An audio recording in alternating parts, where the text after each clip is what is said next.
तो बच्चों हम सीख रहे हैं लाभ हानि के बारे में। किसके बारे में? लाभ हानि। अब आपको क्या पता लाभ क्या होता है, हानि क्या होती है? नहीं पता ना? नहीं पता। आप अभी बच्चे हो ना। तो देखो मैं बाजार गया। कहाँ गया? बाजार। और ये पेन खरीद लिया मैंने 5 रुपए में। कितने में? 5 रुपए। तो मैंने खरीदा।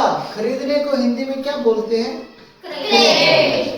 तो जो मैंने जिस मूल्य पर खरीदा, पेन की जो कीमत थी ना 5 रुपए, मेरे लिए पेन का क्रय मूल्य कितना आया? 5 रुपए। अगर आप लोग भी कुछ खरीदोगे तो आपके लिए वो उसकी कीमत क्या होगी? क्रय मूल्य। क्या होगी? अब मैं ये पेन ले आया स्कूल में, ठीक है, इसको पसंद आ गया। इसने बोला सर ये पेन तो मुझे दे दो। क्या बोलेगा? ये पेन तो मुझे दे दो। अब मैंने 5 रुपए में खरीदा था वहां से। अब मेरे मन में लालच आया, मैंने कहा यार 5 रुपए का पेन है, क्यों ना थोड़े ज्यादा वसूल ले इससे। मैंने कहा इस पेन की कीमत लगेगी 6 रुपए। 5 में ले आया मैं और मैं बेच रहा हूँ, खरीद के बेच रहा हूँ ना। बेचना हिंदी में क्या होता है? विक्रय करना। क्या होता है? विक्रय। तो जिस मूल्य पर मैं विक्रय कर रहा हूँ, जिस मूल्य पर बेच रहा हूँ, उस मूल्य को बोला जाता है विक्रय मूल्य। समझ गए? क्रय मूल्य और विक्रय मूल्य मतलब यही पेन मैंने खरीदा 5 रुपए में, ठीक है, तो क्रय मूल्य कितना हो गया? 5 रुपए। और बेचा 6 रुपए में, तो विक्रय मूल्य क्या हो गया? 6 रुपए। और 5 रुपए में बेचता तो भी विक्रय मूल्य क्या रहता? 5 रुपए रहता। जितने में बेच रहा हूँ वही विक्रय मूल्य। 5 में बेचता तो 5, 4 में बेचता तो 4। अब देखो लाभ हानि। लाभ का मतलब की हुआ फायदो।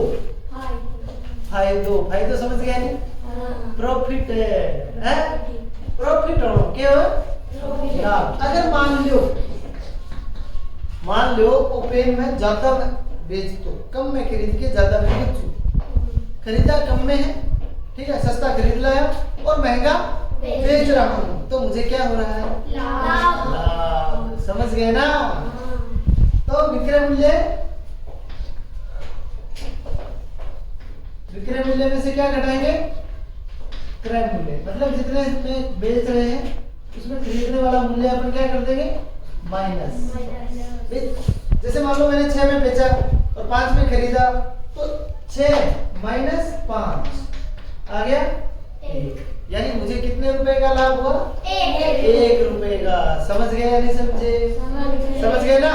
भाई अगर मैं कम में खरीद रहा हूँ कोई चीज और ज्यादा में बेच रहा हूँ, कम में खरीदी ज्यादा बेच दी, कम में खरीदी ज्यादा बेच दी, तो बार बार क्या हो रहा है? लाभ। बार बार क्या हो रहा है? लाभ। और अगर मान लो ये लेके आया मेरे पास कि सर पेन दे दो मुझे, मैं कहूँ कि यार 5 में खरीदा था, चल कोई नहीं तो 4 रुपए दे देना। मतलब मैंने खरीदा ज्यादा में था और बेच कम में रहा हूँ, तो मुझे क्या हो रहा है?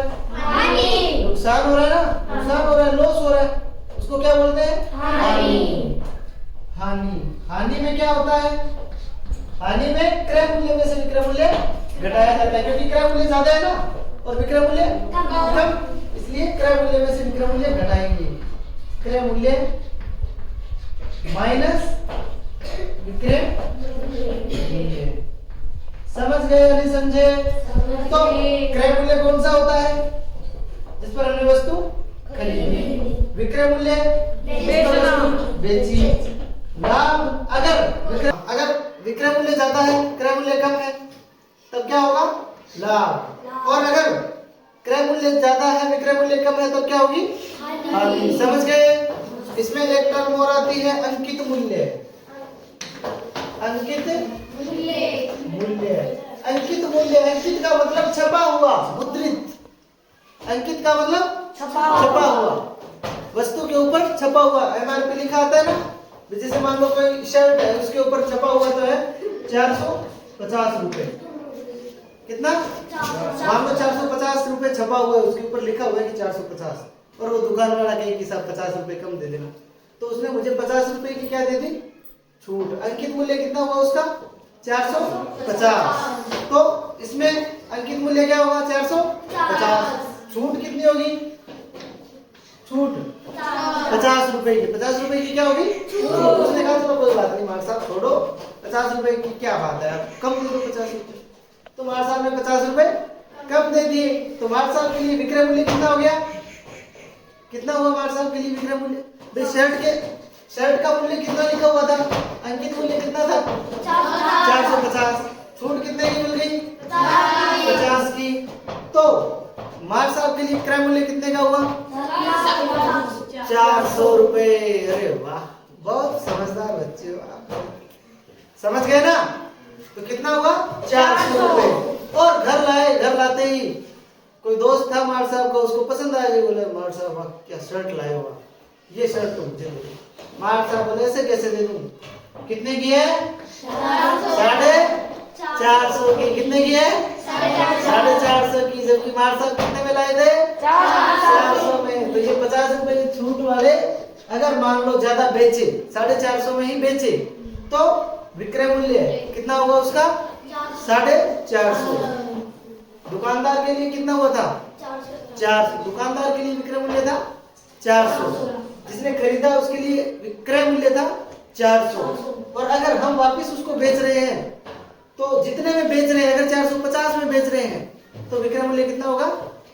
450। सीधी सी बात है, खरीद रहे हैं तो क्रय मूल्य, बेच रहे हैं तो विक्रय मूल्य। हम खरीद रहे हैं तो हमारे लिए क्रय मूल्य है, दुकानदार के लिए क्या है? विक्रय मूल्य, क्योंकि दुकानदार बेच रहा है और हम खरीद रहे हैं तो हमारे लिए क्या है? क्रय मूल्य। और खरीदते समय जैसे मान लो कि मैंने कोई टीवी खरीदा, ठीक है, उसको लाने का खर्चा टेम्पो करके लाया मैं, तो वो भी उसका क्या हुआ? लागत में जुड़ेगा। क्या बोलते हैं उसको? लागत मूल्य। क्या बोलते हैं? लागत मूल्य। ठीक है, क्रय मूल्य लागत मूल्य एक ही बात मानो। क्यों?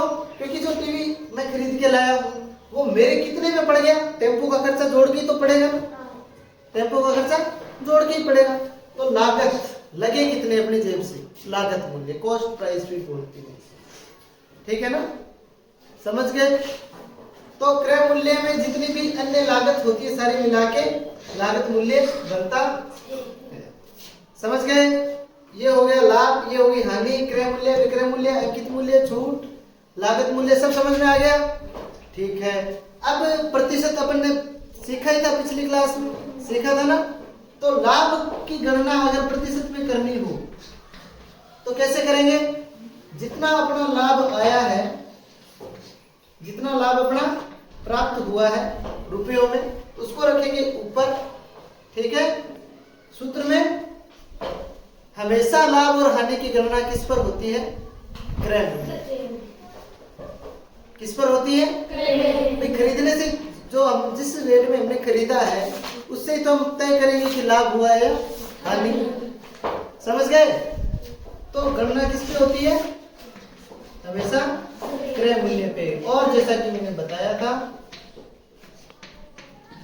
100, और प्रतिशत का निशान मैंने क्यों लगाया? क्योंकि 100/100, जो बटे वाला 100 है वो बन गया प्रतिशत, और ये पूरा काट के जो भी टर्म आएगी वो होगा हमारा लाभ, उसके आगे लग जाएगा प्रतिशत। समझ गए? ठीक है। इसी प्रकार हम हानि की गणना भी कर सकते हैं। हानि प्रतिशत, ठीक है?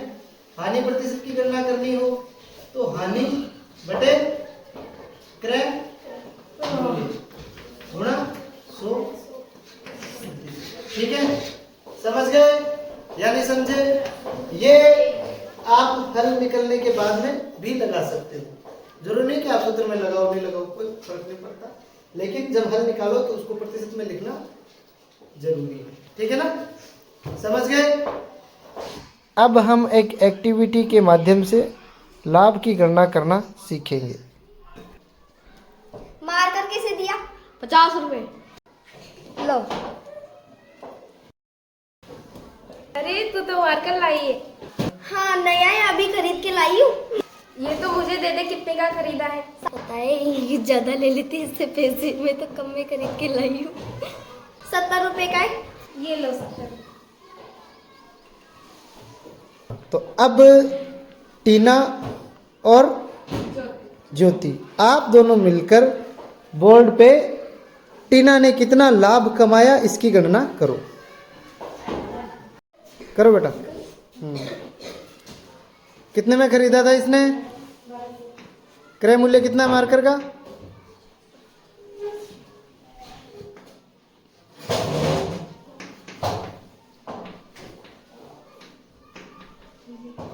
मूल्य, मुंह बड़ी मात्रा आती है।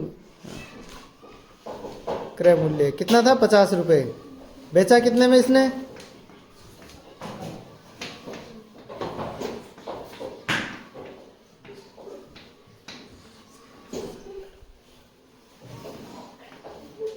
तो लाभ हुआ या हानि?